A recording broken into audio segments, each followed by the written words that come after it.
Bienvenue à Conseil en bref.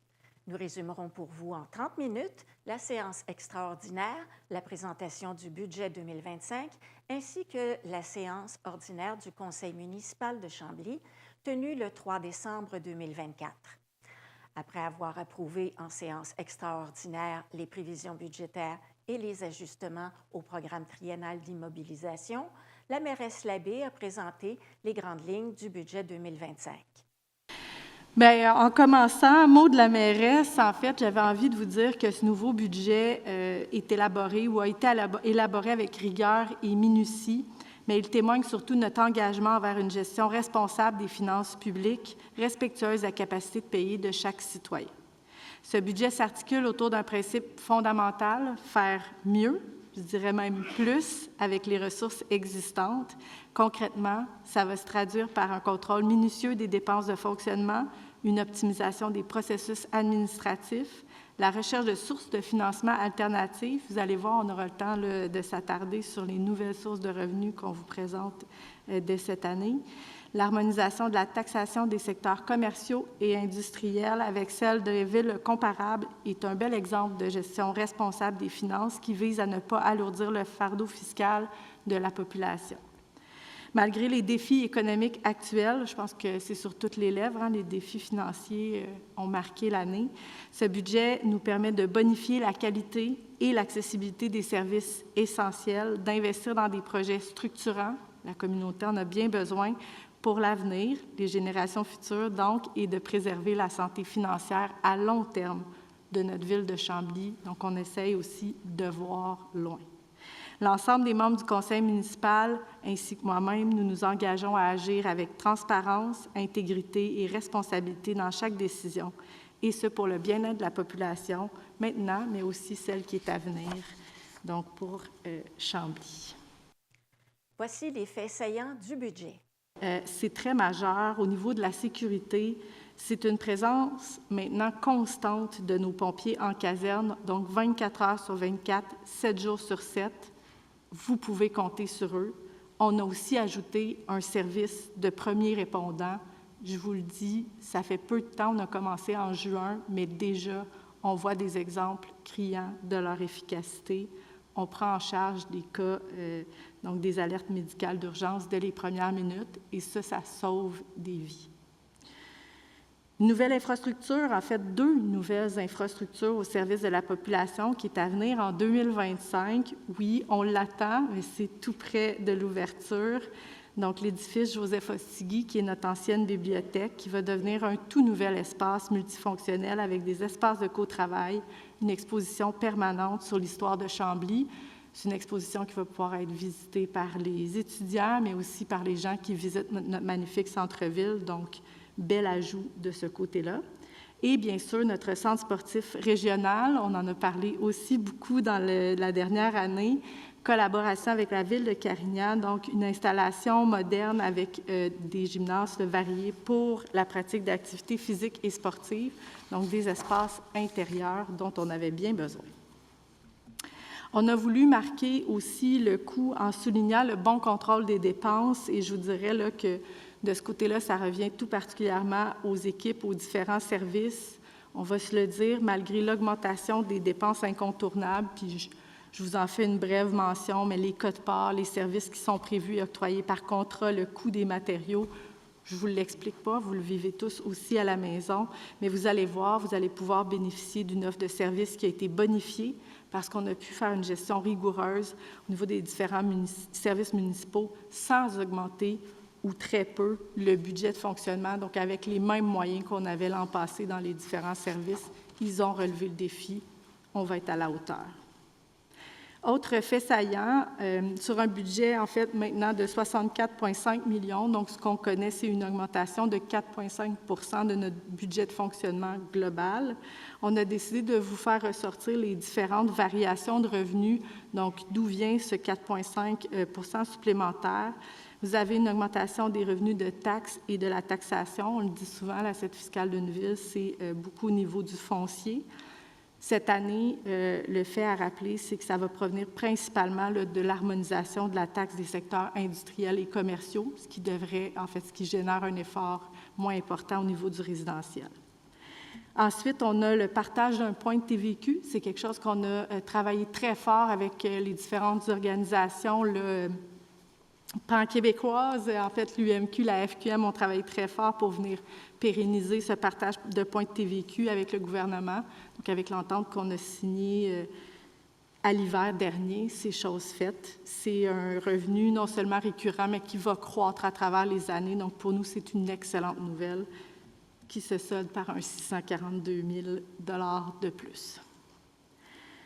Au niveau des compensations pour la collecte sélective des matières recyclables, j'aimerais vous dire que ce sera quelque chose qui sera récurrent. C'est vraiment un effet là, de la nouvelle arrivée de Éco-entreprise Québec qui va chevaucher cette année. Ce ne sera pas quelque chose qui va nécessairement revenir à travers les années, mais c'est une bonne nouvelle pour nous cette année.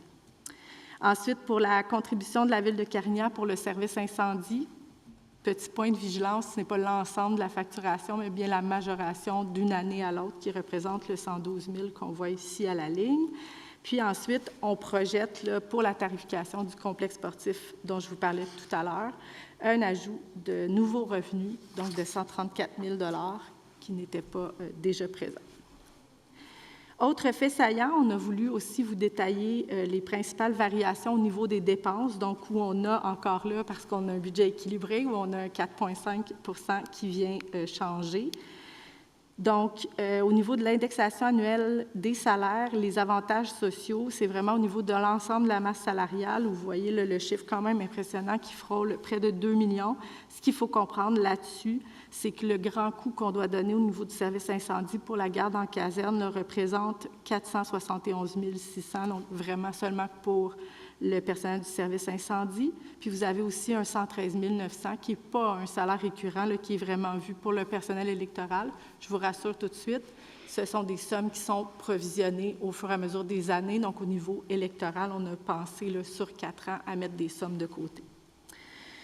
Ensuite, au niveau des quotes-parts, donc on a listé ici là, les différentes quotes-parts, les différentes organisations auxquelles on doit verser des montants. Bien entendu, on prend part aux discussions, mais il y a certains éléments sur lesquels on a moins de contrôle. Donc, autant la municipalité régionale de Comté, la communauté métropolitaine de Montréal, l'ARTM, l'Autorité de réseau du transport métropolitain, la régie municipale, intermunicipale de police Richelieu-Saint-Laurent, ainsi que la SECTO pour notre eau potable. Donc, l'ensemble des augmentations représente tout près de 800 000, mais je vais vous les détailler tantôt. Vous allez pouvoir avoir un ordre de grandeur. Ensuite, chiffre assez impressionnant, tous les coûts liés aux licences et aux utilisations de logiciels, ça a causé un choc, je vous dirais, à travers tout le milieu municipal. Plusieurs des organisations dont je faisais mention tantôt, UMQ, FQM, travaillent d'arrache-pied là, pour voir comment on peut travailler à amoindrir ces coûts-là et amoindrir ces augmentations-là, parce que c'est quand même énorme, puis on a besoin de ces outils, ces logiciels-là, pour le travail au quotidien. Ensuite, un chiffre dans le négatif, comme ce sont des dépenses, on est content de le voir, c'est au niveau de la collecte et des traitements des matières résiduelles. On a renégocié tous nos contrats. Force est de constater qu'on a bien présenter l'information et on a vraiment été capable d'aller chercher une économie d'échelle. D'ailleurs, l'octroi des nouveaux contrats pour les collectes va permettre, sur un horizon 5 ans, d'économiser 2,38 millions de $. Quand même très impressionnant. Au niveau des faits saillants, on a aussi voulu vous souligner, c'est sûr que ça n'impacte pas le budget 2025, mais quand je vous dis qu'on essaie de regarder plus loin, on a décidé aussi de se donner un horizon 2026 pour être capable de voir dans quelle mesure on aurait à gérer des impacts aussi pour 2026 par rapport à nos décisions de cette année. Donc, ce qu'on entrevoit est quand même intéressant en termes de revenus. On va chercher près de, en fait, un peu plus d'1 million de $. Donc, en lieu de taxe pour l'école secondaire, vous allez dire, mais elle est ouverte. Oui, sauf que ça va impacter notre compte de taxes à partir de 2026. Ensuite, on a bien entendu de nouvelles taxes foncières qui vont venir être versées autour du projet au centre-ville, le projet AERA.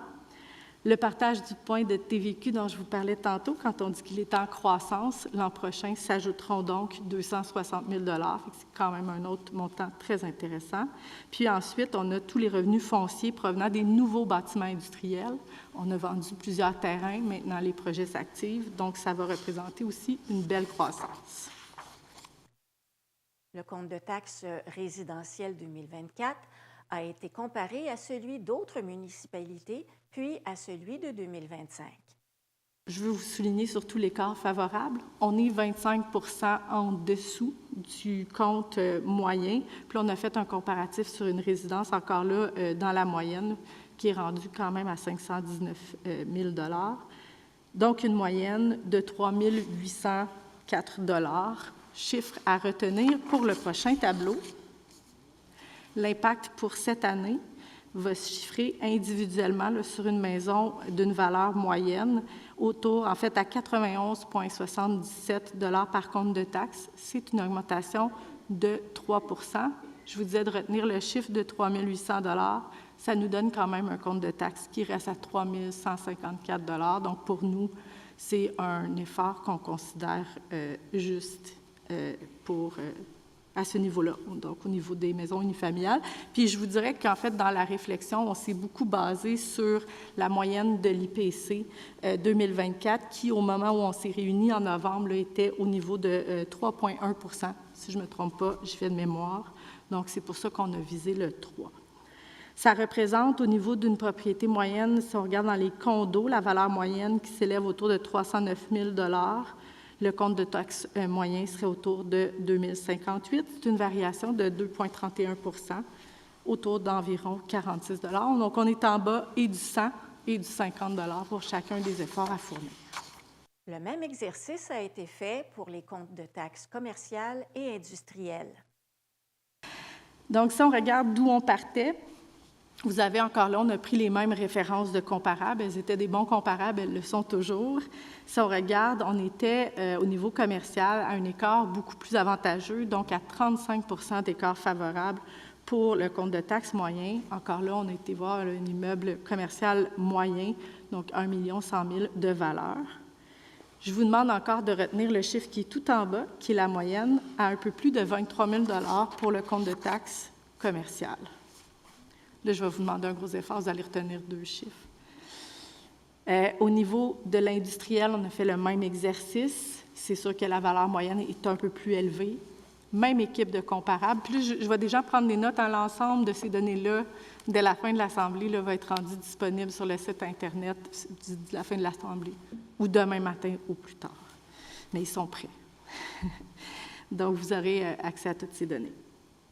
Donc, la moyenne, encore le même écart favorable de 35 %, puis la moyenne à ce moment-ci se chiffrait autour de 51 308 pour le compte de taxes industriel.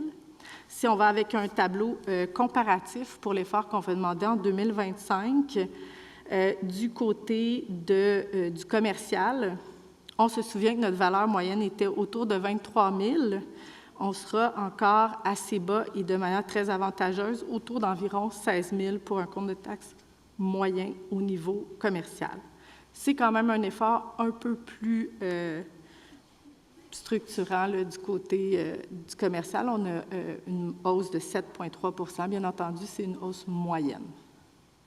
Ensuite, pour l'immeuble industriel, le chiffre que je vous ai demandé de retenir était 51 300 $. On reste à des comptes de taxes moyens très raisonnables. On sera autour de 38 000 pour une valeur moyenne d'une entreprise, autour de 2,2 millions.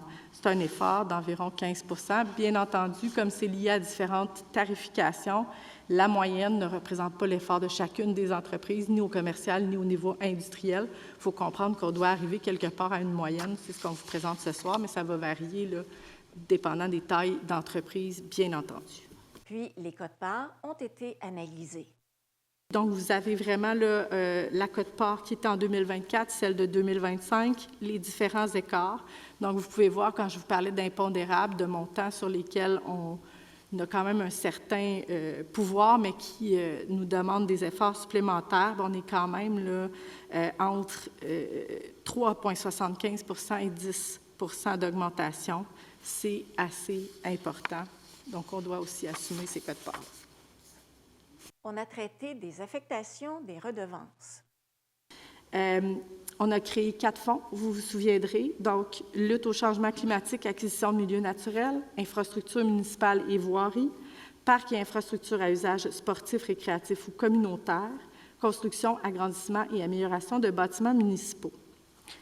Je n'irai pas dans le fin détail, le tableau est à l'écran, il sera disponible sur le site de la Ville, mais vous allez vraiment voir que chaque projet, donc projet Aéra au centre-ville, Chloriocité aussi qui est au centre-ville, ainsi que Lumicité qui est le long du canal, viennent vraiment là, bonifier ces différents projets-là ou en fait viennent nous aider à alléger le fardeau de ces nouveaux projets-là pour les citoyens qui sont présentement contributeurs à la Ville. Donc, ça représente des sommes très importantes. On voit les totaux en bas. Donc, ce sont des sommes très importantes pour nos grands projets. Je vous laisse découvrir le détail sur le site Internet. Enfin, le plan triennal d'immobilisation amendé a été traité. On voulait vous parler de 2 grandes mises à jour qui sont très importantes, donc le réaménagement de la mairie et du centre nautique Gervais-des-Ourdis. On a fait plusieurs annonces dans les dernières semaines, derniers mois. Donc, on a des travaux qui nous demandent une urgence d'action, qui nous demandent de s'occuper rapidement de ces bâtiments-là. Ils deviennent donc prioritaires au PTI.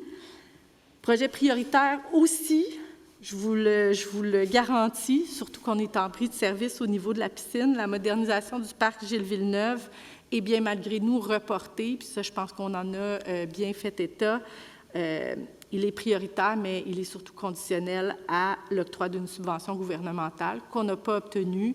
Maintenant, on croise tout ce qui se croise pour que ces programmes-là reviennent dans une année subséquente et qu'on puisse remettre ce projet-là dans le calendrier beaucoup plus proche. Puis, l'ordre du jour de la séance ordinaire a été adopté. Le Conseil a procédé à l'adoption de règlements, dont ceux-ci concernant des emprunts. 4.4, l'adoption du règlement d'emprunt final 2024-1524, décrétant une dépense et un emprunt de 6 519 000 pour la réfection de la rue Langevin à l'ensemble, et c'est sur 25 ans. Carl Talbot, je propose. Jean-François Molnar, je l'appuie. Monsieur Talbot, Monsieur Molnar. Comme dans tous les projets là, où c'est une réfection de rue, il y a toujours une bonne proportion qui est subventionnée. Monsieur Auclair, pourriez-vous me dire, là, pour la rue Langevin, on est à quelle proportion? Nous sommes entre 70 et 75 %. Parfait. À confirmer, donc. 4.5, toujours une adoption du règlement d'emprunt final 2024-15-25 qui décrète une dépense et un emprunt de 6 804 000 pour la réfection, cette fois-ci, de la rue La Palme à l'ensemble sur 25 ans. Serge Savoie, je propose. Justin Carré, je l'appuie. Monsieur Savoie, Monsieur Carey. 3 règlements d'urbanisme ayant trait au projet de conversion de l'église 13-Saint-Cœur de Marie ont été adoptés quant au plan d'urbanisme, au règlement de zonage et au PIA. C'est le projet là, de conversion de l'église 13-Saint-Cœur de Marie. Je voulais juste revenir sur la consultation publique, l'assemblée de consultation publique qu'il y a eu. Il y a eu quand même pas mal de gens qui se sont déplacés. Il n'y a pas de changements réglementaires qui sont demandés à l'intérieur des règlements. On a cependant constaté une petite coquille sur un plan, donc il y a quand même un changement entre ce que le Conseil a reçu comme règlement préalable et le final. Pour les enjeux de stationnement, là, on m'a dit que le service d'urbanisme est arrivé là, à un consensus et un projet d'entente entre les 2 voisins. Donc, ce qui a été soulevé en consultation est réglé, puis il n'y a pas d'impact réglementaire, simplement correction de coquille. La Ville a procédé à la location du 1991 boulevard de Périgny, qui hébergera la cour municipale durant la réfection de l'hôtel de ville. Donc, on vient la réinstaller là, pour une période, comme on dit, là, de 3 ans, pour être sûr là, de se donner le temps de faire tous les travaux, de ne pas se promener là, de gauche à droite. Donc, toutes les activités du service du greffe de la cour municipale vont se retrouver à la même adresse, temporairement. Colette Dubois, je propose. Justin Carré, je l'appuie. Madame Dubois, Monsieur Carey. Les revenus de vente de terrain dans la zone industrielle ont été affectés et des précisions ont été données. C'est principalement 2 millions qui sont au fonds de parc et 4 millions pour les projets d'immobilisation.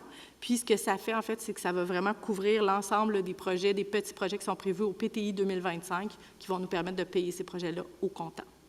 Donc, ce sont les détails pour cette résolution-là. 2 demandes d'organismes communautaires ont été traitées par le Conseil. Donc, à 6.13, c'est l'appui à la demande du Centre communautaire L'Entraide Plus aux fins de l'exemption des taxes foncières. Justin Carré, je le propose. Carl Talbot, j'appuie. Monsieur Carey, Monsieur Talbot. 6.14, même principe, donc un appui à la demande de l'organisme aux sources du bassin de Chambly aux fins de l'exemption de taxes foncières. Annie Legendre, je propose. Carl Talbot, j'appuie. Madame Legendre, Monsieur Talbot. Les automobilistes empruntant le boulevard Fréchette devront modifier leur conduite. 7.1, c'est une demande au ministère des Transports et de la Mobilité durable pour modifier les limites de vitesse sur le boulevard Fréchette entre le boulevard Anne-le-Seigneur et la rue Patrick-Farrar. Je crois qu'on a même, voilà, l'image à l'écran. Serge Savoie, je propose. Annie Legendre, j'appuie. Monsieur Savoie, Madame Legendre. Certains points d'urbanisme ont été traités, dont l'autorisation d'une construction industrielle sur la rue Samuel-Hatt. Les conditions suivantes ont été ajoutées. Donc, pour ce qui est de l'emplacement, c'est aménagement de 96 cases de stationnement en marge avant, en marge latérale droite et en marge arrière.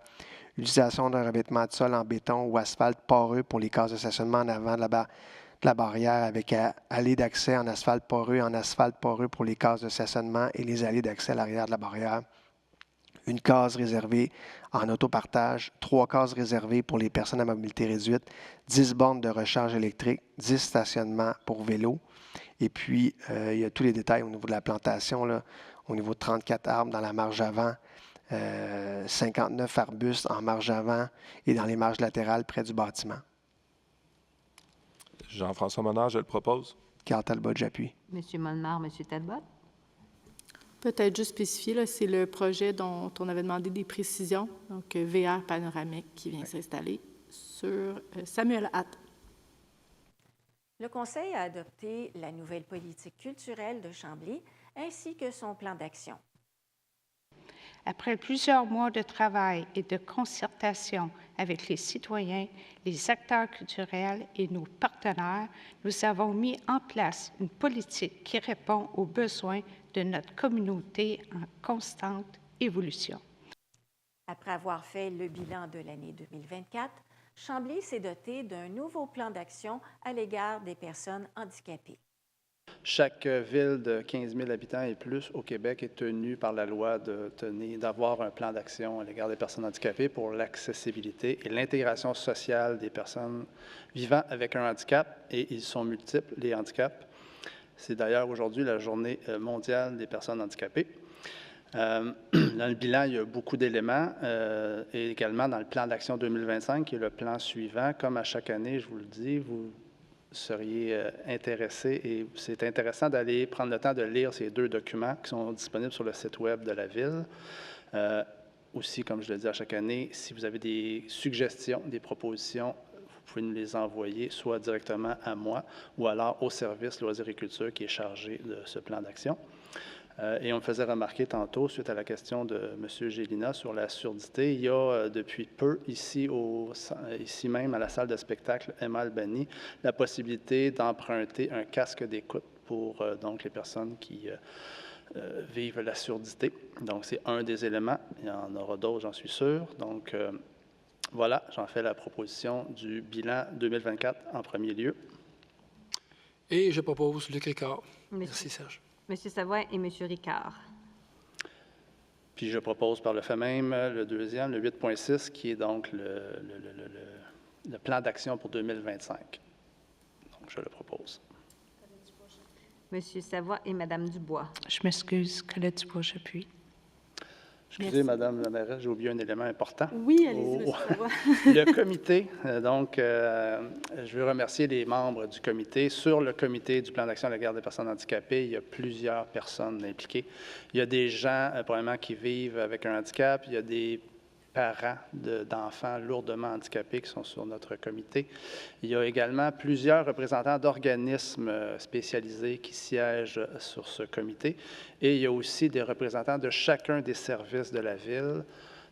Et tout le monde met la main à la roue pour que ce plan-là se fasse et avance. Il y a beaucoup, je l'ai dit tantôt, il y a beaucoup d'actions qui sont faites depuis quelques années. Il y en a encore beaucoup cette année et il y en a encore plusieurs à venir en 2025 et en 2026. Donc, je tenais à remercier chacun des membres et également les 2 élus sur le comité sont ma collègue Colette et moi-même. Donc, merci à tout le monde. Voilà.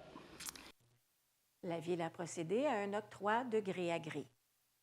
On a annoncé, on en a parlé en période de questions, on a annoncé la fin de vie du bâtiment de notre centre nautique. Donc, on a dû trouver une solution temporaire. Il s'agit ici d'un cool box qui va être installé là, sur le site. On est encore en train de fignoler les derniers détails d'installation. Donc, c'est la solution temporaire qui va nous permettre, dans la mesure du possible, de conserver un statu quo sur les services, donc de vous offrir une saison nautique à la hauteur de ce qu'on a offert précédemment à Chambly. Donc, c'est notre solution temporaire. On avait dit qu'on l'annoncerait sous peu. La voilà. Luc Ricard, je propose. Carl Talbot, j'appuie. Monsieur Ricard, Monsieur Talbot. Aux dépenses du service des travaux publics, le Conseil a, entre autres, adopté cet octroi. 9.1, c'est l'octroi du contrat TP 2024-31 relatif à l'entretien du réseau d'égouts, nettoyage des puisards et des conduites pluviales pour 3 ans à l'entreprise Sanivac pour un montant de 640 741,30 incluant les taxes applicables. Justin Carré, je le propose. Luc Ricard, j'appuie. Monsieur Carey, Monsieur Ricard. Après la deuxième période de questions, le Conseil municipal a offert ses vœux de fin d'année. On va terminer là-dessus. Avant de lever l'Assemblée, je veux souhaiter à tous de joyeuses fêtes. Je pense qu'on a déjà passé un peu le message. C'est un temps pour se reposer, c'est un temps pour faire une pause, faire le point. Être bienveillant envers soi, se donner le temps de prendre ce doux repos, mais aussi de tendre la main. Donc, si vous avez l'occasion, des fois, ça prend qu'un coup de fil pour réchauffer un cœur à l'autre bout du fil. Donc, prenez le temps d'être bienveillant aussi avec ceux qui vous entourent. Passez de très belles fêtes.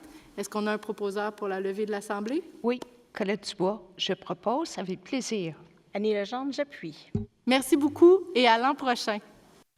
C'est ainsi que se termine cette édition de Conseil en bref, qui reprenait des faits saillants de la séance extraordinaire, de la présentation du budget 2025 et de la séance ordinaire tenue le 3 décembre dernier. Nous espérons que cette émission vous a plu. Ici Lynne-Marie Lorrain. À bientôt.